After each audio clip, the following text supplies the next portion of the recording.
Redox reactions यानी ऑक्सीकरण अपचयन अभिक्रिया। हमने इसकी दोनों अवधारणाएं पढ़ ली थी ऑक्सीकरण अपचयन की, प्राचीन अवधारणा, आधुनिक अवधारणा। ऑक्सीकरण अपचयन को उनके आधार पर परिभाषित कर लिया था। फिर उसके बाद में हमने पढ़ा था रेडॉक्स अभिक्रिया। रेडॉक्स अभिक्रिया को पढ़ लिया, कंप्लीट हो चुकी है। फिर उसके बाद में हमने पढ़ लिया ऑक्सीकारक अपचयक, वो भी कंप्लीट हो चुका है। और इसके बाद में हमने एक अभिक्रिया और पढ़ी थी जिसका नाम था स्वतः ऑक्सीकरण अपचयन, जो पिछले वीडियो के अंदर हमने पढ़ा था। स्वतः ऑक्सीकरण अपचयन यानी एक ही तत्व परमाणु का ऑक्सीकरण और उसी का अपचयन हो एक ही अभिक्रिया के अंदर, तो उसे स्वतः ऑक्सीकरण अपचयन अभिक्रिया कहेंगे। इसे असमानुपातन अभिक्रिया भी कहते हैं, जो हमने पढ़ा था। अब हमारा टॉपिक जो है अब हमारा जो टॉपिक है वो है ऑक्सीकरण अंक, ऑक्सीडेशन नंबर, ऑक्सीकरण अंक। यानी ऑक्सीकरण अंक होता क्या है, किसे कहते हैं ऑक्सीकरण अंक?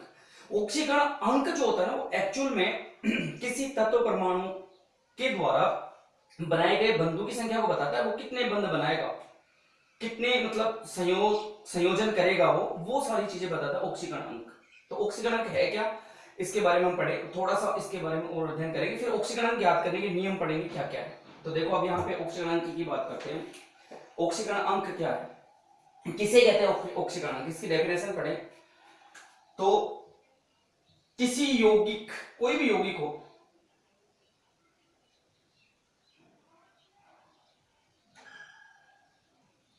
किसी यौगिक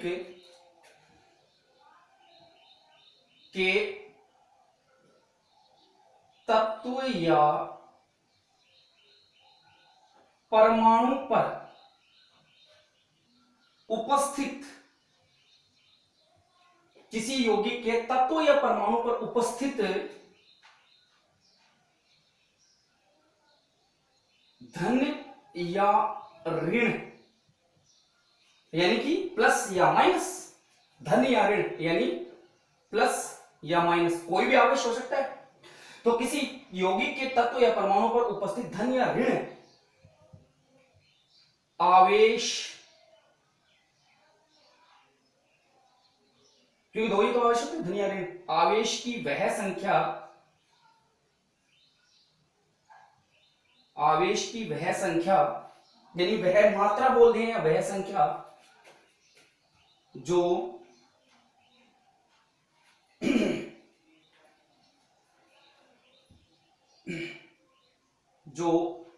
उससे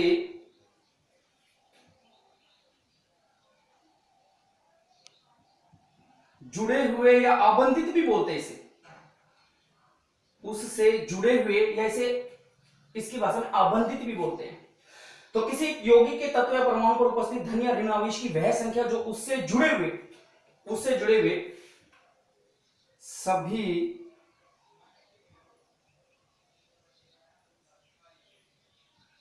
परमाणुओं को, उससे जुड़े हुए यानी उससे आबंधित सभी परमाणुओं को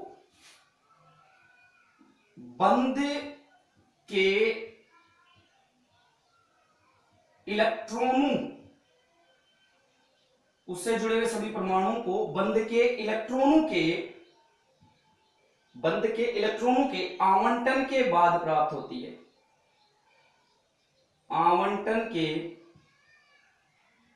बाद यानी पश्चात, बाद प्राप्त होती है, प्राप्त होती है,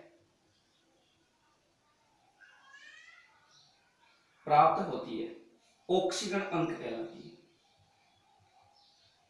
ऑक्सीकरण अंक कहलाती है।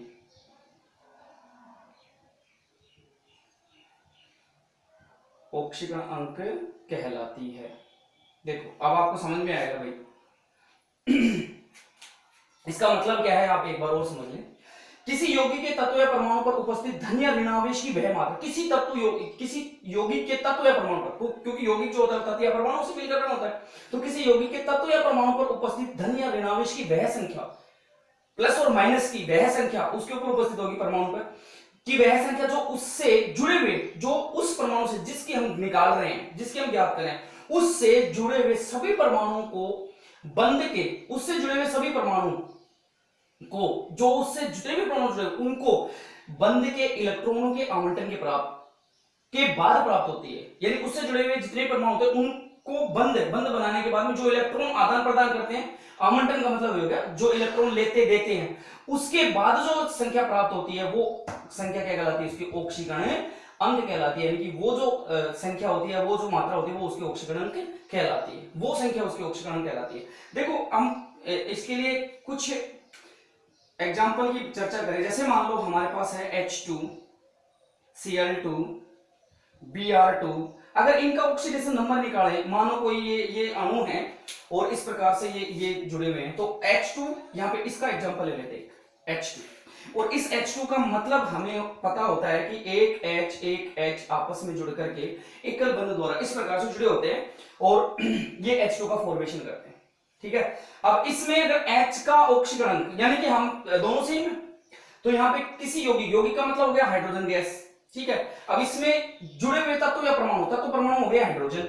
ठीक है, पर उपस्थित धन या ऋण, अब इसके ऊपर कौन सा आवेश होगा, धन होगा या ऋण होगा या दोनों पे धन, क्या होगा, वो आवेश की संख्या जो है ना वो उससे जुड़े हुए सभी परमाणु, यानी इससे जुड़ा हुआ ये परमाणु, इससे जुड़ा हुआ ये परमाणु। अब देखो इसके अंदर होगा क्या कि यदि हम इस हाइड्रोजन को अकेले को ले यहाँ पे हाइड्रोजन, और इसका अगर इलेक्ट्रॉनिक विन्यास निकालें तो इसमें एक इलेक्ट्रॉन और एक प्रोटॉन होता है। ठीक है, इसीलिए इसका भार जो होता है वो एक ही होता है, अर्थात इसका इलेक्ट्रॉनिक विन्यास 1s1 होता है, ये सभी जानते हैं। ठीक है, अब इसका विन्यास 1s1 होता है, तो इसका मतलब हो गया इसका बाह्यतम कोष भी यही हो गया और आंतरिक कोष भी यही हो गया। अब जब इसका बाह्यतम कोष भी यही हो गया तो इस कोष में उपस्थित संयोजी कोष में एक इलेक्ट्रॉन होता है। अब ये एक इलेक्ट्रॉन अगर त्याग दे, यानी ये एक इलेक्ट्रॉन जो बचा इसका ये त्याग दे, तो इसके ऊपर क्या हो जाएगा, इलेक्ट्रॉन की कमी हो जाएगी, क्योंकि इसका प्रोटॉन तो एक रहना ही है, तो प्रोटॉन तो रहे रहेगा, इसके ऊपर एक इलेक्ट्रॉन, यानी कि संयोजी कोष से इलेक्ट्रॉन त्याग देता है, उसको कर्नेल बोलते हैं। परमाणु का कर्नेल जो होता है ना, कर्नेल, ये देखो कर्नेल, परमाणु का जो कर्नेल होता है, ये कर्नेल जो होता है ना, वो संयोजी कोष से इलेक्ट्रॉन त्यागने के बाद में जो प्राप्त होता है धनावेश, वो कर्नेल होता है इसका, तो ये कर्नेल होगा। अब इसके ऊपर कैसा है, प्लस आवेश है, इसके ऊपर कैसा आवेश है, प्लस आवेश है। अब यदि इससे कोई माइनस आवेश यानी एक इलेक्ट्रॉन अगर इससे जुड़ जाए, एक इलेक्ट्रॉन अगर इससे साझा कर ले, जुड़ जाए एक इलेक्ट्रॉन, तो ये अगर एक इलेक्ट्रॉन जुड़ जाएगा तो ये प्लस और माइनस क्या हो जाएगा भाई, कैंसिल हो जाएगा ना। तो इसका मतलब ये होता है कि संयोजी कोष में एक इलेक्ट्रॉन अगर ये त्याग देता है तो H के ऊपर कैसा आवेश आ जाता है, प्लस। अगर ये तो त्यागा गया इलेक्ट्रॉन वापस इसको प्राप्त हो जाए तो इसके ऊपर कैसा आवेश होता है, माइनस। तो ये दोनों कट हो जाएंगे तो हाइड्रोजन क्या हो जाएगा, उदासीन। ठीक, एक हाइड्रोजन उदासीन, इसका मतलब इसके पास में क्या रह गया, एक इलेक्ट्रॉन इसका है जो इसके पास होता है, ये है। दूसरा हाइड्रोजन इसके साथ में जुड़ रहा है, इसका मतलब इसके पास में क्या है, एक इलेक्ट्रॉन है। ये दोनों क्या करेंगे, इन एक एक इलेक्ट्रॉन का क्या कर लेंगे, साझा करेंगे। तो देखो साझे के द्वारा इसका एक इलेक्ट्रॉन था इसके पास, कोई नहीं, इसका इलेक्ट्रॉन इसके पास था, इसका मतलब इन दोनों ने एक एक इलेक्ट्रॉन का साझा करा, क्योंकि ये उदासीन थे, वो एक इलेक्ट्रॉन साझा करके इन्होंने क्या कर लिया, एक कलबंध बना लिया। अब इसका अगर ऑक्सीडेशन नंबर देखें तो इसने जो त्यागा था माइनस और प्लस, वो एक इलेक्ट्रॉन था इसके पास में, एक प्रोटॉन एक इलेक्ट्रॉन माइनस, यहाँ पे 0 और इसका भी क्या हो जाएगा 0, अतः हाइड्रोजन का जो ऑक्सीडेशन नंबर हो जाएगा वो क्या हो जाएगा 0। तो दोनों का हाइड्रोजन का ऑक्सीडेशन नंबर 0 होता है, क्योंकि इसके एक इलेक्ट्रॉन त्यागने के बाद में इसमें प्लस बनता है, एक इलेक्ट्रॉन त्यागने के बाद में एक प्लस बनता है। अगर एक इलेक्ट्रॉन ग्रहण कर ले तो एक इलेक्ट्रॉन प्रोटॉन प्लस माइनस बराबर क्या हो जाता है 0। तो इसीलिए एक इलेक्ट्रॉन का साझा करके इस प्रकार से बनाते हैं, तो इसका ऑक्सीडेशन नंबर 0 हो जाएगा। जैसे मान लो एक और है, ये एग्जांपल लेते हैं, फिर इसके ऑक्सीडेशन नंबर ज्ञात करने के नियम पढ़ेंगे हम। जैसे ये एग्जांपल ले रहे हैं अपन Cl, और इसके साथ में जोड़ दिया हमने हाइड्रोजन को, क्योंकि हमने अभी पढ़ा है कि हाइड्रोजन के पास में एक इलेक्ट्रॉन होता है संयोजी कोष में, और इसके संयोजी कोष में 7 इलेक्ट्रॉन होते हैं। ठीक है, अब ये क्या करेगा, क्योंकि अधिक विद्युत ऋणी है कौन, क्लोरीन, तो इसकी संरचना इस प्रकार से बनती है भाई HCl।